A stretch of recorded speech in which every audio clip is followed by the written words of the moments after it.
Hello, habari ya wakati huu mpendwa mtazamaji wangu. Ninamshukuru Mungu kwa ajili ya neema na kibali cha kuwepo katika wakati huu wa mwanzo wa mwaka. Na leo hii nitakuwa na ujumbe ambao nitatamani tutafakari pamoja, na ukiwezekana si ujumbe wa kawaida, ni ujumbe ambao unahitaji kuchukua hatua. Basi ninakusihi sana ewe mtazamaji wangu uwe unasikiliza kwa lengo la kuchukua hatua. Nitakushirikisha mambo matano muhimu ambayo ni muhimu ukayajua mapema mwaka huu. Mambo matano ya msingi ambayo ni vema ukiyajua mapema mwaka huu.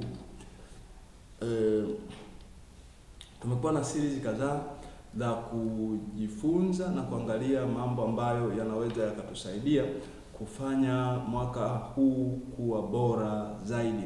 Na kwa sababu tumekuwa tukiangalia mambo hayo, basi leo nitakushirikisha mambo ambayo yanaweza kukusaidia kufanya mwaka huu kuwa bora zaidi, lakini ni vema ukayajua mapema mwaka huu. Usisubiri mwishoni kule ukifika Disemba ukaanza kujilaumu kwamba ungechukua hatua mapema, lakini ingewezekana ukachukua hatua leo na ukabadili hatima au mwelekeo wa maisha yako. Basi mambo hayo matano ambayo nitakuwa ninakushirikisha leo hii, la kwanza ambalo ni vema ukalijua mapema mwaka huu ni muda ni wa thamani kuliko fedha. Muda ni wa thamani kuliko fedha. Muda ndio bidhaa pekee ambayo pamoja na zingine, lakini hii ni moja ya bidhaa ambayo ni ya thamani sana, ambayo ukiipoteza hauwezi ukaipata tena. Ukipoteza fedha unaweza ukapita muda ukazitafuta na ukarejesha, lakini ukipoteza muda hakuna namna utarikava, hakuna namna utarudisha ule muda ambao umeupoteza. Basi ni jambo la muhimu sana wewe kama mtazamaji wangu ukachukua muda kwa uzito huo. Kila dakika unayoitumia, kila dakika unayoipoteza, itumie ukitazama ya kwamba hautaipata tena.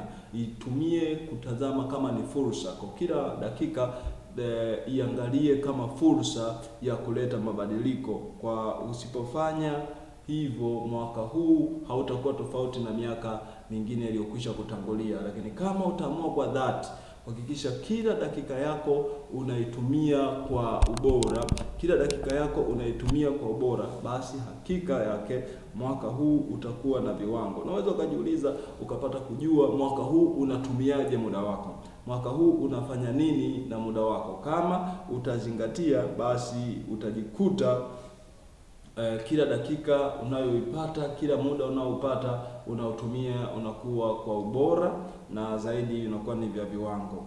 Na jambo la pili ambalo linafuata, ningetamani ulijue mapema mwaka huu, nidhamu hushinda motisha. Nidhamu hushinda motisha. Discipline beats motivation. Kwa nidhamu huwa inaishinda motisha. Kama utaamua kufanya mambo kwa nidhamu, basi hautasubiri motisha, kwa sababu motisha inafuata siku gani unajisikia na siku gani hujisikii, hautafanya jambo. Lakini ukiwa na nidhamu utafanya unalopaswa kufanya pale unapojisikia ama usipojisikia. Kwa hiyo ninatamani sana ujue kuwa nidhamu inashinda motisha. Hivyo hakikisha unafanya unachopaswa kufanya, usisubiri. Lijue hili mwaka huu, jenga nidhamu katika kila kitu unachokifanya. Itakusaidia sana kuongeza ubora wa maisha yako katika mwaka huu na miaka mingine inayokuja. Usisubiri mpaka kufika huko mbele sana Disemba ndio uanze kufikiri mambo haya. Anza mapema Januari. Usije ukasema hukuambiwa, ndio maana nimekuja hapa ili nikwambie, ili hata muda utakapofika huko mbele ukumbuke kwamba kuna mtu aliniambia ya kwamba nijenge nidhamu. Kuna mtu aliniambia muda ni wa thamani, na usisubiri kujisikia tayari, wewe anza pale ulipo. Usisubiri mpaka ujisikie ukiwa tayari, lakini anzia pale ulipo, ndipo utaendelea mbele kwa nidhamu. Hatua ndogo ndogo unazozifanya kila siku kwa nidhamu ndizo hufanya safari ndefu ya maisha ipate kukamilika. Kama hautajenga nidhamu ya namna hiyo, basi ndugu yangu, utaendelea kuwa na miaka inayofanana hata kama namba zimebadilika. Miaka inaweza ikafanana hata kama namba inabadilika, kama hujui haya ninayokuambia. Lakini kama utajua haya ninayokuambia, miaka yako, namba zinavyobadilika na miaka yako, ubora, utofauti, mambo, fikra, upana wako, uwekezaji, kuongezeka katika kila eneo kutakuwa kunashuhudiwa kwenye maisha yako, kwa sababu umejua mambo haya kadhaa ambayo ninakushirikisha leo hii. Lakini jambo la tatu ambalo litakupaswa kulijua mapema mwaka huu ni kuwa sio kila fursa ni yako. Sio kila fursa ni kwa ajili yako. Hauwezi ukasoma kila kitu, huwezi ukapata kila kitu. Kwa hakikisha unazingatia, unajipunguzia mizigo. Zingatia yale yanayokuhusu tu. Fanya yale ambayo ni ya kwako tu. Usihangaike kupambana kutaka kufanya na yale ya watu wengine. Sio kila mahali unapaswa kwenda, sio kila kitu unapaswa kufanya. Ni jambo la busara kuweza kukataa baadhi ya mambo ambayo hayaendani na mipango yako. Kama jambo halikidhi matakwa na mipango yako, usikubaliane nalo. So kila fursa sio kwa ajili yako. Hivyo kusema hapana kutakusaidia sana kufanya mwaka wako huu uwe bora zaidi. Na nimekwambia mapema Januari hii, ili usije ukajuta ikifika Disemba kuwa ulikuwa unakubali, unataka kukimbilia kila fursa na ndio maana umekwama. Hivyo hakikisha leo hii unaanza kuchambua yale yanayokuhusu tu, ya msingi peke yake ndio unayozingatia, mengine ambayo hayahusiani na wewe basi jiweke mbali nayo. Lakini jambo la 4 ambalo ni muhimu sana kulijua mapema mwaka huu ni afya si chaguo bali ni msingi. Afya yako ni msingi wa kufanikiwa. Afya yako ni msingi, si machaguo, ni msingi. Ni mambo kati ya vipaumbele vya kuviweka kwenye maisha. Anza na kipaumbele cha afya Januari hii. Uwe na afya ya kiakili, uwe na afya ya kiroho, uwe na afya ya kiuchumi, uwe na afya katika kila eneo. Ukiwa na afya katika kila eneo inakusaidia kufanya mambo kwa ubora. Hakikisha unasoma vitabu vizuri, unakula vizuri, unalala vizuri kwa kiasi, pumzika, tafakari, jijenge, jiboreshe. Kuna wakati weka muda, jiweke mbali na mitandao, kaa peke yako, tafakari maisha yako.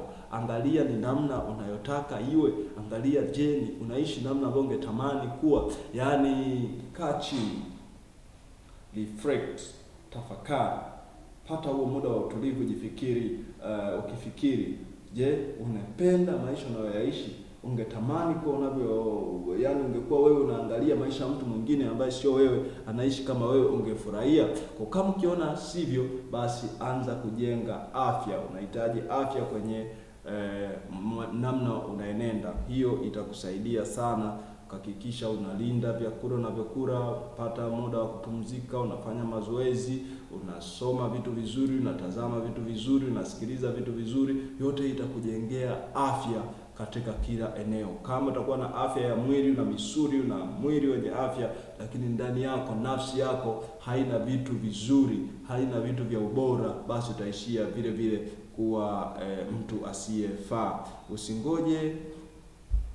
Usingoje mwili kulazimishe kusimama, kwa sababu afya ikiporomoka basi hauna chaguo, utasimama. Au fedha uliyokuwa unaitafuta kwa nguvu, basi yote itaishia tena kwenye kutafuta matibabu. Hivyo hakikisha mapema mwaka huu unajua afya ni msingi na unaweka mkakati huo kwenye kula chakula bora.